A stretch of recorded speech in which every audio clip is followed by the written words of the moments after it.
What's up, you beautiful people? This is Alex, and today is Monday, which means it's the dawn of a new week. And let us start this new week with a charge of positivity, creativity, and inspiration, thanks to the Creative Matters podcast. For this one episode, I decided to bring in a special guest, AZODi, who is, for those of you who don't know him, pretty much, a guy who went to BIM Music College in Brighton. He founded a band there, and he led that band to play at Wembley Stadium in front of 30,000 people. He was a singer, songwriter, and guitarist for the band. So that's incredible. Now, he also became an EDM producer. He made music for TV, for clients such as BBC Two.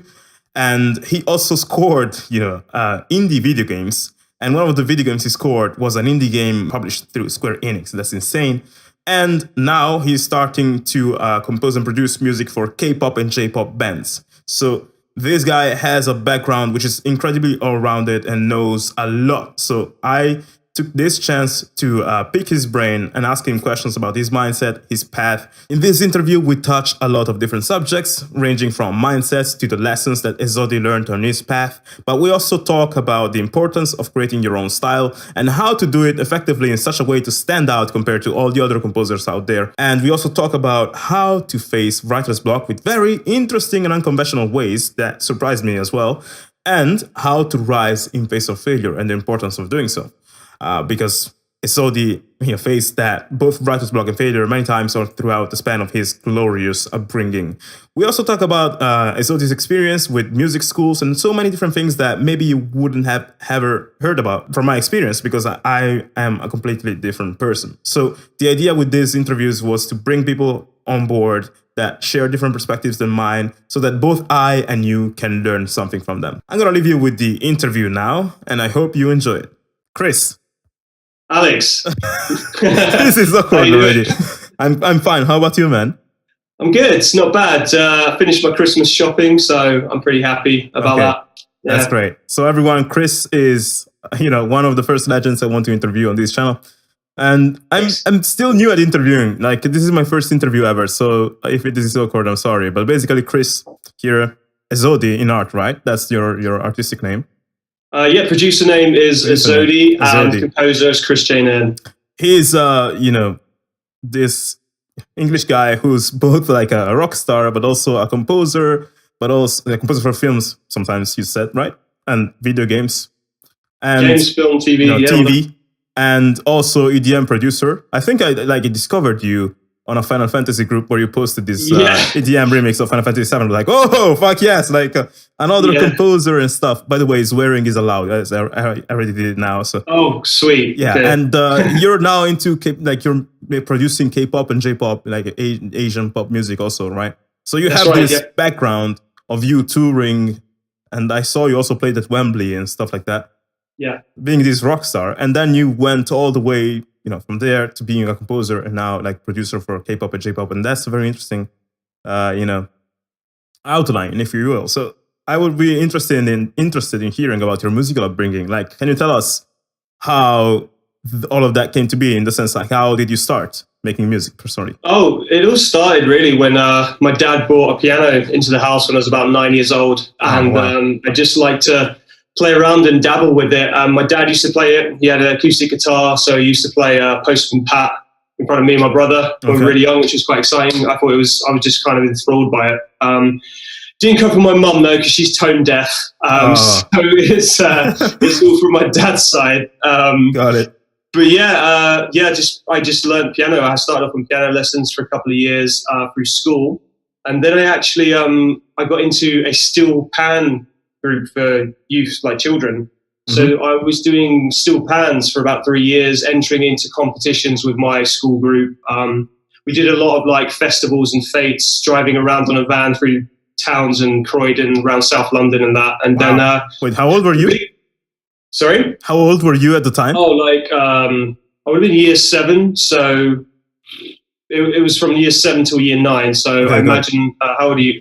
I don't know, 11, 12 years old? But the biggest thing about that was we got to play the Royal Albert Hall. So that was a real big accomplishment. At 11? That's crazy. Yeah, it was crazy. But you know what? When you're 11 or 12, you don't really understand the gravity of how big that is.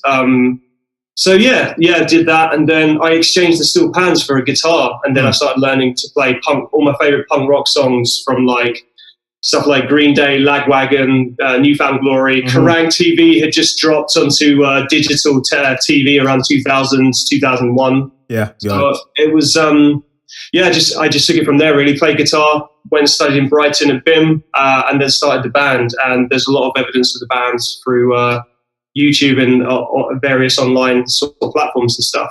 All right. What was the name of the band? We were called Mimi Sawyer. There's quite a few videos on YouTube if you want to check it out. Mimi Sawyer, guys, go check it out. Yeah. So, like, man, there's lots of things happened, and from the get-go, it's as if you were now set into this life. So for you, like, you were always on the music path ever since you were a kid, right? So it was your motivation when you just started to go and do this thing professionally. That's amazing. I wish I had that as well in my life, because I think like it puts you in a mindset where you just become this musical creature. So for you, like you studied music in school, you said, right? Yeah, but I sucked, man. Like massive lesson for everyone, right? I failed every single exam and grade at music in every instrument. Wow. So I failed music at school. I failed music production at college. And when I finally hit my kind of like 19, 20, and I studied at college at BIM, that's when I got a distinction.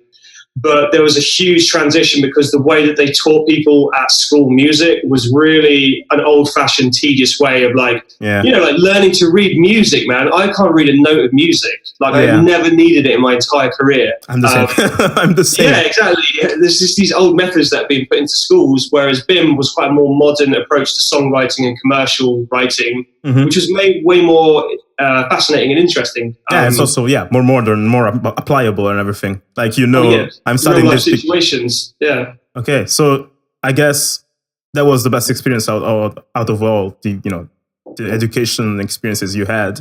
But was it like going to BIM?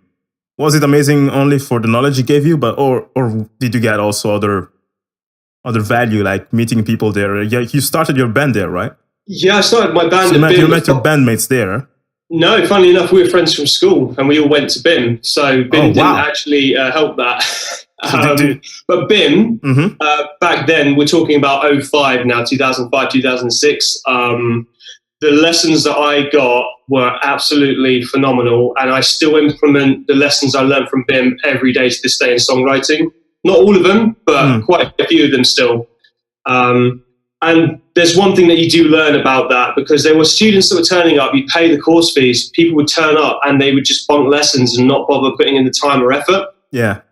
And lo and behold, they failed, and then they blamed the college for not doing it, for not getting them the desired outcome, but they hadn't actually put in any of the time or effort into working. Man. That's something I advocate against so strongly. Like sometimes people get into music schools because they want to get rid of the task of actually doing the work on top of what you're taught. And I'm always like, well, why? It's like going to the gym and paying for the membership and then expecting to get a six-pack just because, I tried it once, guys. It doesn't work like that, sadly. Yeah, and then you hit McDonald's every day after. Yeah. And then you're dumbfounded why it doesn't work. Yeah, I'm in. But, creativity in music has always been about doing the thing, doing your job, like practicing. What about yourself? I mean, did you have any sort of like musical education or upbringing, or did you study at school or anything? I wish. Really? Yeah. I didn't. I started now, I think 6 years ago. Yeah, I was 20. Now I'm 26. 6 years ago, I was like, well, what do I want to do with my life? I've always been doing whatever people wanted me to do, and I was into this information technology path and was starting university as information technology course and everything. I was like, well, this is not what I want to do in my life. I actually want to learn to make music and make music as a living, whatever, for reasons that I'm not going to mention now, or it's going to be an interview of myself. So yeah, I just started it, and thanks to online courses, YouTube tutorials, and spending thousands, not thousands, but hundreds of hours into making music every day, I became a professional. After the first year, BBC One contacted me to use one of my songs on TV. That's awesome. Yeah, One year. That's really good. That was crazy. I think it was also luck. Maybe they picked the right title, but I picked the right title because the song itself was on this website called Audio Jungle where you can sell your music. Oh yeah, I've got And that. the title was like Epic Orchestral Battle Team or something. So it's very like, okay, very SEO stuff optimized. So yeah, but that happened. And but you made your own luck, man. Like the more you work and see the opportunities, the more kind of lucky situations arise, don't they? Yeah, that's true. So what are the, in going to the BIM music school, right? What would you say is the top thing you learned in terms of mindset, or the top, I don't know, 2 or 3 things you learned? Like surely I think that walking into such a school, you're exposed with, a lot of talent, and then maybe you start to feel like, oh, I don't know jack shit. Because maybe there's guitarists in the school who are 10 times better. I don't know. Yeah, back then I was in a niche sort of genre. I did notice that everyone I was in songwriting class, and all the songwriters were really into Beatles. They were really into Kate Nash was quite big around then, and like this kind of indie music was really popular, like Kaiser Chiefs. And then on the other end of that, there was a lot of metal that was really popular. And I come in as this like fan of like commercial pop rock, American sounding stuff, like. So I was kind of on my own in that respect. So it kind of helped me to stick out a little bit. How did you feel though? Like, did you feel subconscious? Awesome, or did you feel like, oh, I'm weird? No, I felt different, but that's fine. But you do feel a bit intimidated because there's a lot of talent. There was a lot of talent in the room. Yeah. But I kind of felt that I was just there to listen, man. I was just there to listen and take down notes and everything my lecturers were saying. And if other people in the class were saying great things, I'd take those notes down as well. So I didn't feel like I had anything to prove. I just kind of there for the experience and just to learn. I was just there to learn at the end of the day. Yeah, no, that's a good mindset to have. That's a good thing to think about, because so many times it's easy to think, oh, I feel so inferior to everyone, Oh yeah, definitely. Do never compare yourself to anyone on the internet. That's a solid goal tip. Oh yeah, because that will end you. Yeah, pretty much that happens. Yeah. And also, if you have to compare yourself, then try to do it positively by maybe having a conversation with the person itself, like I'm doing now with you, by the way. Like I honestly feel like you're much better of a musician than I am, because, for example, like you've been out touring at Wembley. You play guitars, you do so many things. So like you're this powerhouse of talent and creativity. And maybe for you, it's always been like that. Like you said, you started very, very young. So for you, this is all you know. Maybe like how to express yourself that way, right? So I appreciate that, but I don't think that's entirely true, because I wasn't good all the time. I only started producing at 25, so I didn't even know how to switch on Cubase. But I don't mean in terms of skill. I mean in terms of like personality. Like you seem to be a very positive person. You seem to have written lots of tracks and to have navigated through many genres of music, really. And for me, I'm similar in the sense that I like to compose in many genres, whatever. But I feel that sometimes I don't have that creative intuition that makes me want to go and create every freaking day and go after it so much. So when I see that in other people, I'm like, wow, this is awesome. I wish I was like that as well. So that I heavily respect that personally. Well, I appreciate it. Thank you. Yeah. So I wanted to ask you something about that, by the way. Sure. Like, okay, for you, like, sorry, this interview is very like non-organic because we're jumping from one point to another. But what are your top 3 tips to staying creative and positive? Because like you strike me as a positive person. I might be wrong. Maybe you're like moody, no. I mean, I think like was this like learned behavior? Did you learn to become positive? I had to, actually. Funnily enough, that was kind of taught through a lot of pain, I guess. Well, you wouldn't be a musician if you didn't experience something. Can you tell? I think we should talk about that a bit more. That's something I do sometimes in my videos. And it's not like whining. It's just saying all the 360 degree story. It wasn't so much a 360. Well, partly like the start of all this sort of optimism was one of those lightning bolt moments you have. And I think I was just kind of like, how do I say it? I was kind of like I was a very pessimistic teenager. Okay. I was just kind of.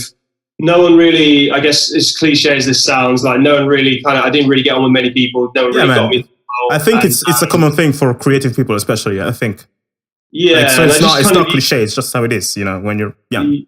Yeah, so I just kind of had music to kind of view. It was literally a vice. This sounds very cliche, by the way, but this is just a vice. And it's not. It's and you know what? I had like this moment where I was just like, "Fuck this! I'm so tired of being negative about everything. I'm so tired of being bored. Life is not that bad, really." And I think when I hit BIM at 19, 20, I moved out of my town. I was in this kind of happening city. There was musicians around me. Everyone was eager to do well, and you just kind of feed off that. You just feed off all your friends, everyone in the room. And before I knew it, I was just like pretty optimistic all the time. That's good. So yeah, I get back to your original point. I think like 3 tips is do not compare yourself to other people because everyone learns at their own speed. I think it literally, what's that saying? Comparison is the thief of joy. That is completely true. I completely agree with that. I didn't learn this till later on, in my mid to late 20s. 2 other points, right? So do you want it as like a songwriting point, or do you want it as like a general music? No, man. Honestly, whatever like just advice you got, or something you were taught out of that experience of going to BIM. But these 2 points already have been quite good, and I think people don't give importance to that enough. And the reason why I'm, before diving into questions about how do you get in video game music, whatever, I started with these things because I think they're more important, because it's like the root of this whole thing. If music career was a plant, the root seed will be the mindset and the state of like the mindset you have as a composer, and the people you surround yourself with can have an incredible impact because that's been the same for me. And that's the reason why I created my Discord server, of which you're a part of as well. You're one of the pro composers in the Discord server. And I really think that community can really help thrive. Well, if you do it on your own, you feel like no one understands me. Why am I doing this? So it's, it's good to surround yourself with great people. So definitely, I wouldn't be here without the community online. Without a doubt. Like I've learned so much from Facebook groups, a lot of YouTube channels as well. One really good YouTube channel I've always followed for my mixing is the Pro Audio Files. They're really, really good. Oh yeah, I love that channel. Yeah, Matthew Weiss, is it? He's really, really good.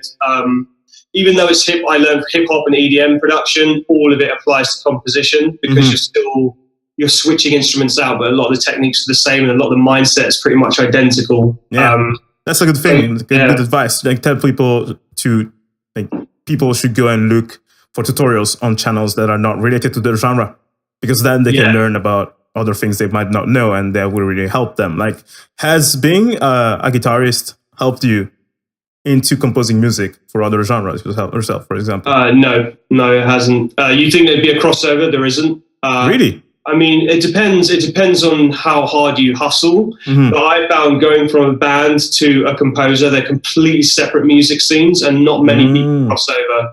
Wow. One thing it did do, though, is it helped me have a bit more of a voice and identity as a composer, because I'd come from a rock background. When I was composing and starting out composition, there was a lot of guitars in my orchestral scores. Oh, that's good. So that kind of gave me a bit more of an edge over, say, straight up standard composer. Because that's a big thing, man. Like, as much as it's going to be quite hard to take, but there are, if you want to sound like your favorite composer, I guarantee you, like, half the composer forums composer as you, and they'll probably want to sound exactly the same. Oh yeah. Now, there's nothing wrong with taking influences from one composer, but if you really want your own voice, I think the best way is to take influences from a series of different composers, and then you do what you like more of. Yeah. Because no one wants an exact carbon copy, because they could just pay a bit more and get the real deal. Yeah, that's true. That's something I believe in so much as well. And, it shaped my decisions into my career. And what are your top inspirations, for example? I know you're big on Final Fantasy music. Well, yeah, I mean, that's it, really. that's the main guy, yeah. Nobuo Uematsu, I guess I'm pronouncing it right, but Nobuo Uematsu. Yeah. And I can't. My second favorite is it Masashi Hamauzu? Yeah. So he did 13. Yeah. But I think I have a favorite over 13, which is World of Final Fantasy soundtrack. Now that soundtrack is absolutely incredible. The game wasn't as popular, but the soundtrack is good. one of the best soundtracks I think ever. Yeah, no, but Final Fantasy is always like you can always be certain Consistent. that if the music was composed for a Final Fantasy game, then it's gonna sound awesome. That's So how it good. is. Do you feel like what? So what is the reason why? Like the reason why you crossed from being a touring rock star to being a composer? Like what made you do the move? Like any band, politics. I think, politics. I also think that, like maybe you feel more creative now that you're working on your own, probably. yeah, I'm definitely more creative. I wanted to. I think it's just run its course. I think I was just done with it. I think it's. You know what? It stopped being fun. I think that was part of it. It stopped being fun, and when that dies, then it all kind of crumbles around that. I think. Yeah, that's true. Like sometimes, and this is very, it's very brave. It's very brave to admit that to yourself, because when that happens, maybe it happened with me at Trader Music as well. And who knows, maybe one day I will resume making Trader Music. I don't know, but it came to a point where it wasn't fun anymore, and I did spend 2 years into working in that field only. So all I did for those 2 years was to make my Trader Music career better. But then I wasn't happy with it anymore, and it took me an entire year to, admit to myself this is not what I want to do. And it was so hard to admit it, because you're like, I invested so much into this, and I will look stupid and feel stupid if I now stop doing it. But I don't care about that, man. No one cares. Yeah. And now I'm like, well, why the hell did I even think about those things? And now I quit. It was, a year ago that I said, no, maybe a bit more, where I said, hey guys, I'm going to take a break for a while. And then I never resumed doing it, because I started doing other things. And, I don't regret it one bit, but it takes courage to do that. So I think maybe, I don't know, like being a composer, being a musician, like being an artist in general is one of the most courage demanding careers out there, in my opinion. But it's also pretty fun. I mean, the touring life must be fun. What can you tell us about the craziest story about your touring days? I don't think I could say that on camera. But oh my god! Yeah, it's pretty horrendous, some of it. Tell you what, if you want to know, just ping me, DM me if you want, and I can or comment. I can. Where can people DM you? I'm gonna leave some links down below in the video description or whatever. Yeah, you might get a hint of it. To be honest, if you watch some of the videos, I think we took a few of them down, but there's an awful lot of nudity, a lot of naked guys running around. Oh my god! That's what guys like to do in their early change. That's like Blink 182, right? Yeah, I mean, there was a time when one time we just ended up. I don't know. There's loads, man. There's a lot of nudity. Okay. All right. We got to play with some cool people. Actually, mad one. We were playing in a small venue in Brighton, and outside, the band we were playing with was like an indie band, and we stepped outside, and the person who was in the audience watching that indie band was McLovin, like the actor McLovin was there in Brighton watching this band. Wait, my ignorance with actors is incredible. What movie did you do? Superbad. Okay, I haven't watched that movie. That's why I didn't know that guy. Oh, okay. He was in Kick-Ass. Oh, okay. Wow. Nice. So he was there. I actually got a photo with him on Facebook, which is really crazy. That's amazing. But he... so he knew the band? That was the most surreal thing, actually, because he's like A-list celebrity, right, in Hollywood, and down in Brighton watching a small indie band. That was pretty weird. Pretty good, though. It was great. Yeah, it was insane. And Wembley, that was an insane experience. That was a crazy story. Just nothing else like it. How did you feel into, you played in front of how many people?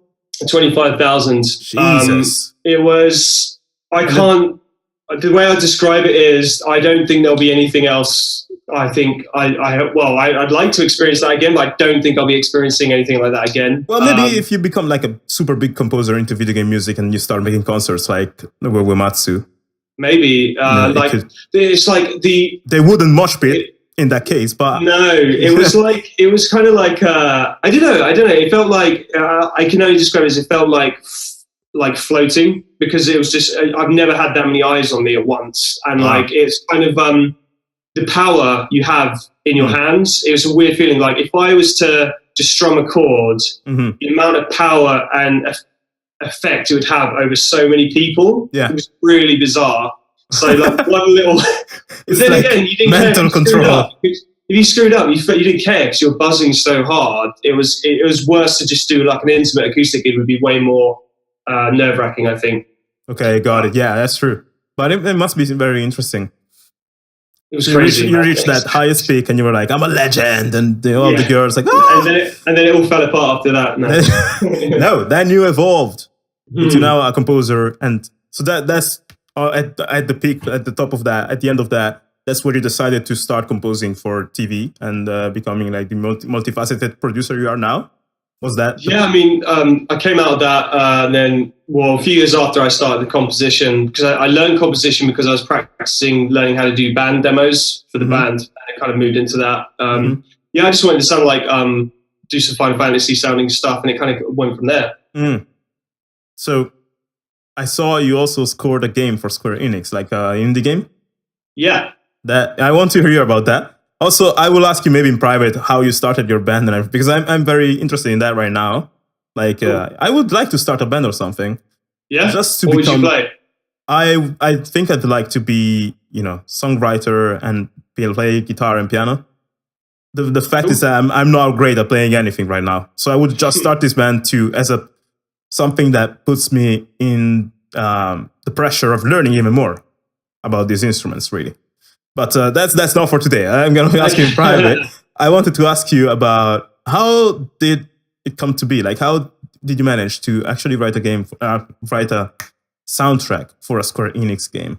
All right. So the way I did that, now this is like a really good bit of advice that I wish I'd known earlier. When you go to networking events, you do not go to sell your services. You do not go to sell yourself as a composer. You go to genuinely build relationships with new people. 100% agree. 100%, right? Yeah. Just don't even think about music. Don't even talk about music. You just make the conversation completely about the person or someone else, right? The whole reason I got Square Enix Collective was simply by doing just that. I did not sell anything. I just hung out with people and just genuinely got to know them and showed interest in them. Yeah. It all came from this game here. So this is City of the Shroud, and we were showcasing it at an indie event in the UK called EGX Res, and I was doing the soundtrack. Me and the lead developer, we had a stall where people come play the games, and we just hung out and we chatted to people. Now, what happens at these events is that all you developers, you're all kind of in it together, and you end up talking to each other because you're all knackered because you've been standing on your feet for like 10 hours a day. Yeah. And you're talking all day, so you've lost your voice. But at the end of the event of each day, there's always some sort of drinks or party going on between all the developers and all the gaming sort of industry. That's fun. And what happened over time is that the guy, the lead dev on this project, Keaton, he was actually a translator because he's American, but he would translate Japanese games into English and vice versa for Capcom. And he used to work in Capcom in Osaka, head office in Japan. Okay, got it.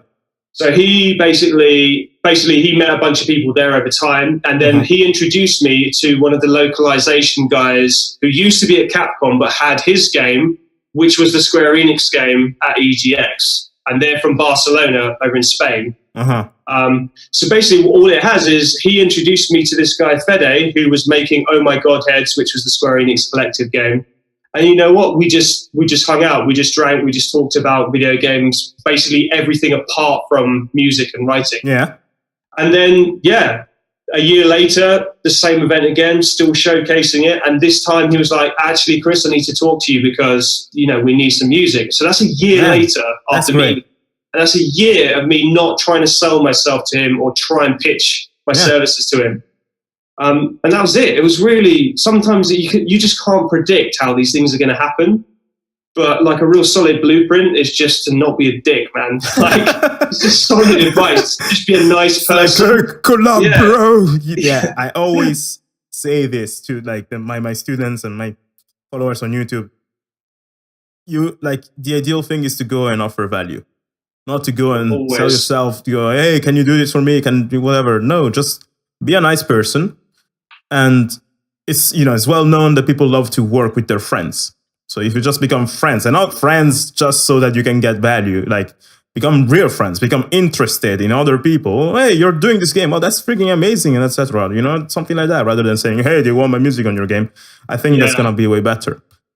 Definitely. That's exactly it. That's amazing. And I also think it's probably also about your positivity again. I really think that staying positive and being a positive person really helps into getting along with people well, and that can get you jobs. So that's pretty good. Yeah, it's infectious, man. People vibe off it. When people meet you, they don't know who you are. They just, all they can go off is he good, or are they good? Sorry, and are they a nice person to work with? Are they easy to work with? And do I like them? And that's it really. If you're not as good, but they like you, they're far more willing to give you another chance, or like, be patient, totally. That's true. That's my only hope. Yeah, just be nice to everyone. Yeah. No, but also the thing you said before about developing your own style, that's something I really believe in. And I really believe in like taking inspiration from so many different fields. That really helps a lot. Because if like everyone in the orchestral music sphere almost wants to be either like Hans Zimmer or John Williams. And that's amazing. That's amazing. I love them both. There's nothing wrong with that. No, exactly. Of course. But I think you start to sound original when you add something else. Like, hey, I love Hans Zimmer, but I also love mariachi music. What if I become mariachi Hans Zimmer? Then it might become interesting. Yeah, but maybe you also like, I don't know, trance music. So it's like Hans Zimmer with mariachi with like this ethereal, pads or whatever of trance. Like just taking inspiration from so many different fields like that can lead you to create a very individual sound. And definitely. And then if you learn how to market that sound and spread your music around, then you might get places. So I totally agree with what you said about developing your own style. I'm not sure though that Hans Zimmer mariachi would work, but that was just an example. It's an interesting. Well, it hasn't been done yet, so maybe you could go ahead with it. Yeah, but I mean, how many mariachi films are there made in a year? That's the thing, Maybe you get to score one every 4 years, but still, it's staying true to your own personality if that's what you want. So in terms of spreading your music, I noticed that a few of your remixes, which are the songs with which I discovered you, like the Final Fantasy VII bombing mission. That was very good. And, thanks. I love the fact that you wrote this rendition while, transforming the arrangement, but also keeping the melodies and the chord progressions the same, except for a few twists here and there. Like it's that track. It's not like a strange remix that only uses the melody, but it's like straight up homage to the original. And it sounds pretty good. And I saw it was featured on Game Chops. It's a label for music. Yeah, I've had a couple on Game Chops. The lead guy, Chris Cutman, super nice guy, really cool. He's really big on community. That's amazing. Super nice guy. He's a great mix engineer, mastering. He does mastering as well. I think I got in touch with him actually I was part of another net label called Tiny Waves. Under my producer side, which is AZODi. And I got a track launched with Tiny Waves at the start of 2017. And what I did was I did a mashup of 19 pop songs in one song. And not only did I do that, but I wrote the song and then I created the video with the launch pad, which is Novation. So I did it all live and triggered all of the samples. But you can check the video again on the YouTube. Yeah, I think I saw it before hopping on this call. It was pretty amazing. Thanks, man. So that sound is kind of I seem to be going to that sound. Even with that Final Fantasy VII bombing mission, there's still a bit of that sound in that 90. Basically, if you listen to a bit of it, you'll start to hear it. But that's how I got in touch with Game Chops. I had some stuff with Tiny Waves, and then kind of because it's such a small scene, and I was doing a lot of I was doing a lot of podcasts with other composers and producers in that kind of scene. And so I was kind of just giving back to the community and providing value for people, and was not expecting anything, just to provide people a platform to voice their opinion and have a talk about what they've been up to. Got it. And it kind of moved into that, and got chatting to Chris. He ended up taking I did an Eris remix for Valentine's Day last year, and the Eris theme, or Erith, if we're going to get into that. I don't know, everyone has its own. Eris, but I know America is dominating, so we say Erith because, it's a much bigger place, right? Erith from Final Fantasy VII, for those who don't know, because some of my fans, believe it or not, have never played Final Fantasy. Oh, I still have to find. I'm trying. I've been making YouTube videos for 2 years. It's the best game in the world for you. Yeah, I've been making YouTube videos for 2 years. My real goal is to convert people to Final Fantasy. I haven't found just kidding. But in 2 That's years, a good vision. That's a yeah, good I vision. know. But in 2 years, I haven't found the right way to explain why Final Fantasy is the best game ever made. Because people ask me, they see my covers and like, why Final Fantasy all the time? Like, you don't understand. It ticks so many boxes. It does it all very well. And Yeah. I played it recently, and you know, when you play it when you're older, you're worried that it's not going to be as good. Mhm. It's just as good. It's just as good as I remember it. Which one is your favorite? Sorry? Which one is your favorite of them all? A 7. 7. 7. Actually, 7's my favorite, but my most played of all time is Final Fantasy 14. But that's like an Oh, MMO. you play 14 as well? Yeah. Oh man, what server? They're going to merge the servers anyway, aren't they? Soon. But it was Chaos. I can't remember. I've got 2. I've got Riddle, which is actually Japanese server. Long story. And the other one, they recently moved it. I was on I can't remember. I have to have a look. Oh yeah, you moved, sir. Okay, so speaking of Japanese, we're going all over the place here, but you know, this is also the first conversation we have, and there's so many things I wanted to talk about. So sorry, everyone who's listening, and sorry, Chris, if I'm like, duh. Anyway, speaking about Japan, You do it in the edit, man. You saw it in the edit. I don't know if I'll do the. I'm very like, it's very taxing to make videos for me, so that's you know, I don't often have the time to edit it so much. But about Japan, I wanted to say, so you know, you did Rockstar, you were popstar, rockstar. Then you became an EDM producer. For me, you're a rockstar, man. You played at Wembley. That's Thanks. what you are. You cannot escape that. And then you moved now to K-pop, J-pop, and tell us a bit about that. Like, what is your ultimate sound you're going for? Because it seems like you're going on many different directions, but are you building? Yeah, so I could probably elaborate a little bit on that. And so this is kind of technique I would like to tell people, because I wish I'd known this when I was 18.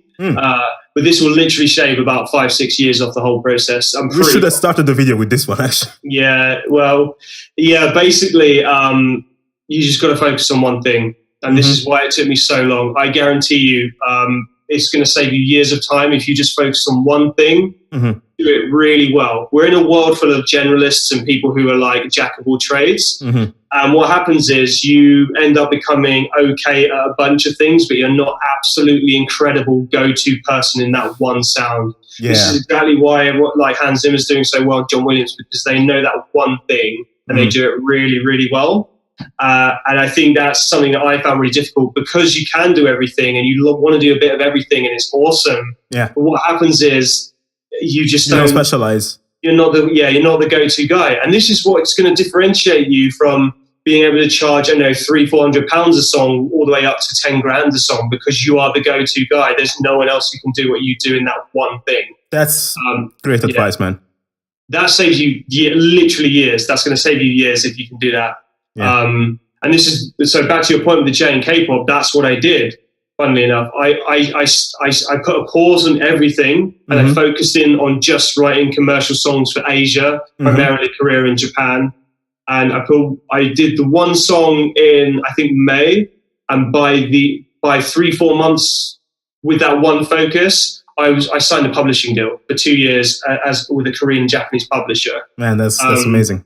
And that was because I focused on one thing, and I can't stress that enough. And that's just on music. That's just like anything in life. Yeah. Wow, man, it's insane. I couldn't believe how fast that worked. So. Yeah, I guess it's like, it feels, I think that with music, with artistry, it feels very scary, kind of, as to embark on that path, because the higher you climb, the higher the fall is gonna be, and then if you specialize on one thing, then some people, or it's very natural to say, hey, maybe I'm missing out on so many other things. Like there's this fear of missing out, this FOMO coming out. FOMO, yeah. That makes you feel like, oh, I actually should not specialize. But I think, as you said, that if you try to do all things, you're not special on anything, and then you lose because you don't get the best value, and you don't give the best value that you could give. So I highly, agree with what you said there. But yeah, like I think it doesn't, like, for me, like in networking scenarios, I'd be like, hey, I'm a composer, but I compose film. Oh, and I do a bit of game. Oh, and a bit of do TV. Oh, and I'm also a songwriter, and I do pop band stuff and do pop stuff. And before you know it, it's really hard to actually tell people what you do anymore. Yeah, that's true. And it's it's like this blurry sort of mess, and you can't just go, I do this and I do it very well. Yeah, it's true. So, yeah, that's true. yeah. So I think that takes though, again, very like lots of courage because of the fear of failure. Like I think that many people don't even start making music because they are afraid of failing. Maybe like, this is cliche as anything, man, but you cannot succeed without failing. Like, there's no success without failure. What is your relationship with failure? Like, did you have many failures yourself? All the time. I failed like so much, like a fucking train wreck. It's so. I mean, it's so bad to hear it, but also so freaking good because I'm the same. I'm literally the same. What happens? You end up becoming resilient. It's like. Yeah. I know, like you tough. It's weird, like it's like a mental toughening up. Like you get used to it, and before you know it, you fail, and then you forget about it within 10 minutes, and you move on and you carry on again. Yeah, so I think like what if you had a message to say to people who are afraid of failure would be that, like, just don't be afraid. But it's one thing I can say as well, like, just don't be afraid. And like, oh, thank you, Alex. But I don't. Yeah, I think you need a bit of fear, because if you don't have fear, it's not going to motivate you to keep moving. Mm-hmm. So you do need a little bit of fear in the back of your mind. But at the same time, you do have to fail, like monumentally fail. Like you do have to keep doing it. Excuse me, because you just can't progress without failing, because you don't learn from winning, do you? You learn from the failure. So you're not going to learn enough to be at that sort of higher level. Yeah. The worst failure I ever had, I had a few, man, but one that really stuck with me, it hit me when I was 22, and it was in the band. And the band was in like an all-time high. We'd just done Wembley. We'd managed to get some great management. We had a tour manager in place. We had these music videos coming out. We're on TV. And all of a sudden, due to certain politics and certain things being said that was out, that wasn't really, basically what happened is it ended up with a manager in New York yelling down the phone to me going, "You're a fucking failure. You think you're the fucking shit. You're not going to get fucking anywhere. Oh my Fuck God. You." I had that yelling at me on the phone and hung up on me, right? Yeah. And then after that point, a lot of stuff started crumbling away. So everything that I built up over the last few years had just been completely smashed. Oh my God, that's very heavy. Weeks. And that was like, if I was going to be rock bottom and quit on music, it would have been at that point. You didn't quit. You didn't quit. No, I didn't quit. You pick yourself up, and I remember not getting over that for about a few months, because I'd never been talked to like that before by a person. And I was 22, and this guy must have been in his mid-30s yelling at someone. Yeah, that's very intimidating, especially when you're at the peak of success like that. You're like, oh, I've made it, and then nope. No, it was a hard crash. But what do? You pick yourself up. You go through it again. And you're doing fine now. It seems like. Are you happier now about your career than you've been before? Yeah, of course, definitely. It's way more like it's more stable. That's a good point. And I guess it's also more of what you want to really do. Yeah, definitely. I mean, that's not to say that I'm never going to do a band again, or never think about. I mean, I still got this like beast over here, waiting to be used again. But it's kind of it's just like any options available. Yeah, no, man, I'm very proud of you, really. Like, because I know and understand the difficulties of what it takes to take your own path and to reply to failure with rising up. Like, as that Japanese proverb says, like, fall 7 times, get up 8. That's underappreciated, I think, because we never talk about these things, because it's not cool to say, hey, guys, I failed. But sometimes I think people need to hear that, especially from people who are doing fine and people who are great, because it shows, oh, it's not only I who face these struggles. Everyone does, and that's very comforting. That's social media. No, definitely, you're right. And that's social media. It's all about, you do have to express vulnerabilities, because you're not relatable. This is the problem with a lot of brands do, is that they present this perfect, prestige image all the time on social media, and it's just not believable. You're just like, well, where's the real problems? How did you get to this point? Like, it wasn't a smooth path. Whatever. It's and actually, you can get way more people interested and inspired in you if you show them the whole process. That's what I'm doing with my YouTube channel. I'm just doing it to inspire other people, really. And I see the effects of it, and it's very humbling to see how how you can help people out like that. So I really appreciate it, man. Like, you should make videos like yourself as well. I don't know, vlogs or tutorials, whatever. Why haven't I've done a few kind of on. I've had a few YouTube attempts, but I haven't really stuck at it because content creation takes forever. Oh yeah, tell my people so they can be more grateful for. Content creation is pretty much as much work as writing the compositions and writing the music. Like, oh yeah, pretty much it's the same amount of time. Yeah, it is.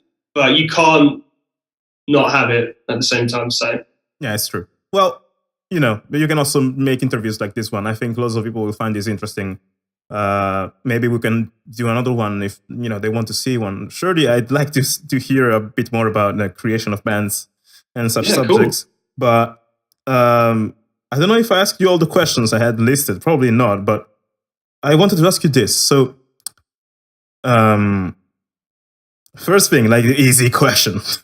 What are your top 3 musical plugins? Like your favorite musical plugins, like top 3? Right, in the tech stuff. All right, so are we talking sample libraries as well, or just plugins? No, even sample libraries. Both plugins and sample, like the 3 AZODi AZODi ones. All right, the most used AZODi ones, quite straightforward.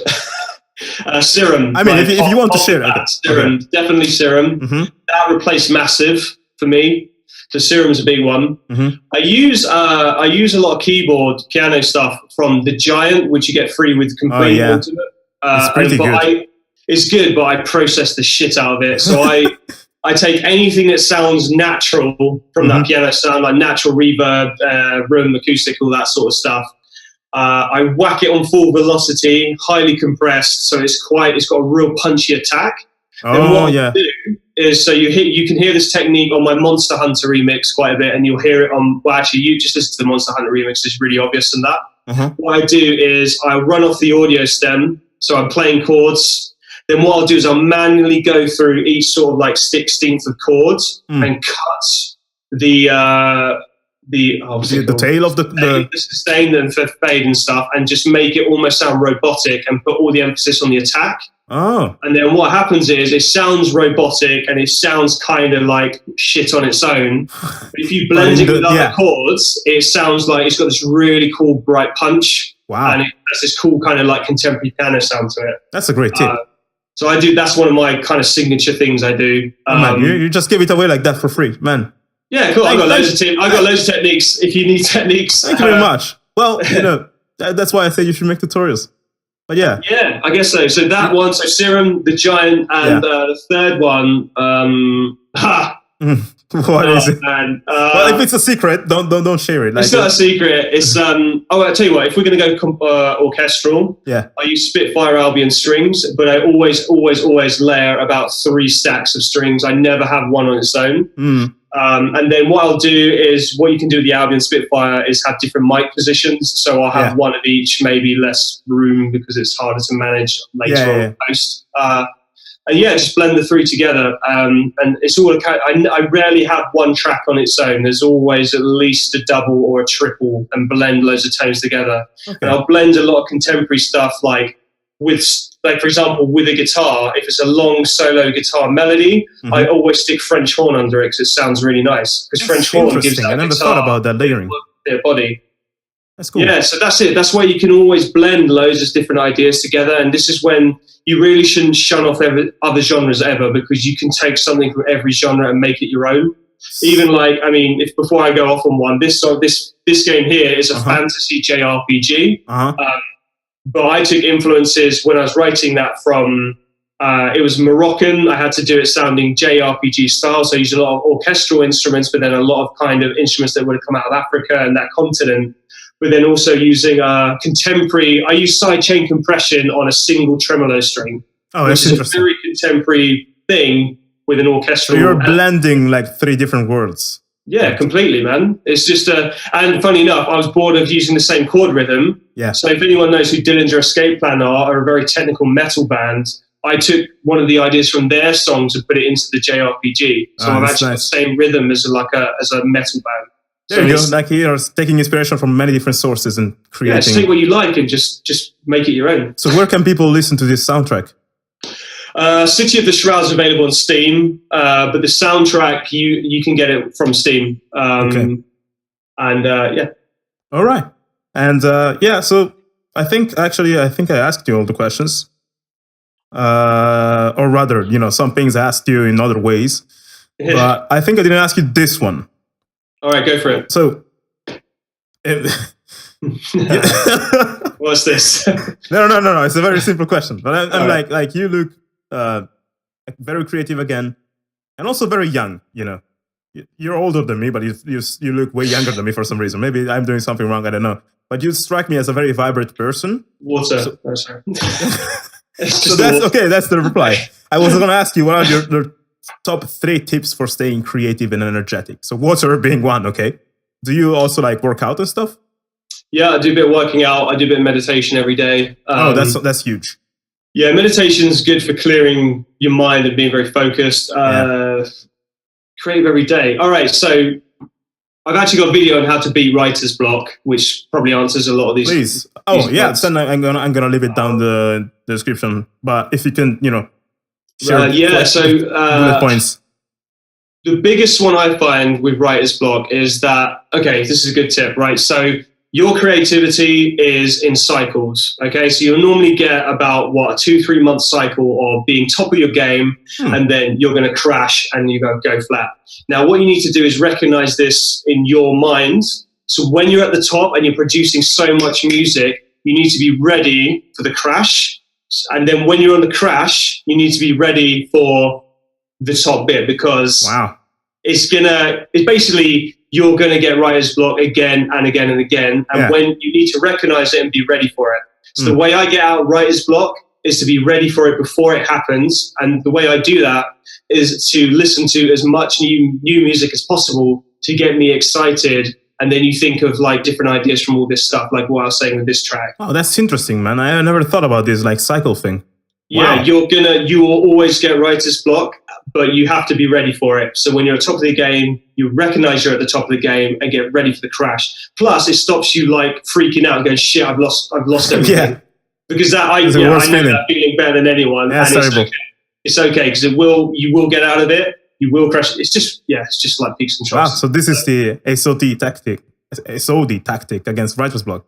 Yeah. Does it have a name? You should name this. Writers winning. Writers winning. All right, man. No, that was good. And this talk has been very interesting, full of good advice. And I don't even know how to title this video now because there are so many things to talk about. But man, focus on the one thing, right? Yeah. As you said. So, do you have a last message you want to share with the audience? Yeah. To be honest, if you ever have any questions or problems, just ping me, shoot me a comment. Where can people find you? I'm most active probably as AZODi. I'm probably most active on LinkedIn, or if you want to add me on Facebook, that'd be cool. Okay, all right. Yeah. I'm going to leave the links to join AZODi on Facebook down below in the description. If you're listening on YouTube, if you're listening on Spotify, SoundCloud, just Google AZODi. Well, Chris, this has been a pleasure. Thanks for having me. Yeah, no, it was amazing conversation, and I think we'll call it quits here. And guys, if you have questions for AZODi, feel free to ask them down below in the comments. Go join him on his YouTube channel and stuff like that. I'm sure he's going to reply to your questions about the things we discussed today. And that is all for this interview. I'll see you guys later. See ya. Bye-bye. Okay, so that was it for the interview, and I hope it was helpful for you. I hope it wasn't too weird. That was the first time I ever interviewed anyone, so, it's a skill. But I'm working on it. And let me know, guys, if you want to see more people interviewed, which people you would like to see interviewed, and what questions you would like me to ask them on this channel for you guys. Also, remember to follow AZODi, link down below to his social media accounts. And if you have questions for him, you can write them down in the comments of this video, or you can ask him directly on his channel. But yeah, let me know what you think about this idea of having guests in our Creative Matters podcast. And also, I think I am going to make a SoundCloud page, a Spotify page soon for the podcast, so you can listen to the audio from there. And when that happens, I'm going to announce it on my YouTube channel or Facebook and stuff. So yeah, stay tuned for that. Follow AZODi and let me know what you thought about this episode. And that's all. See you guys this week with new tutorials. Bye-bye.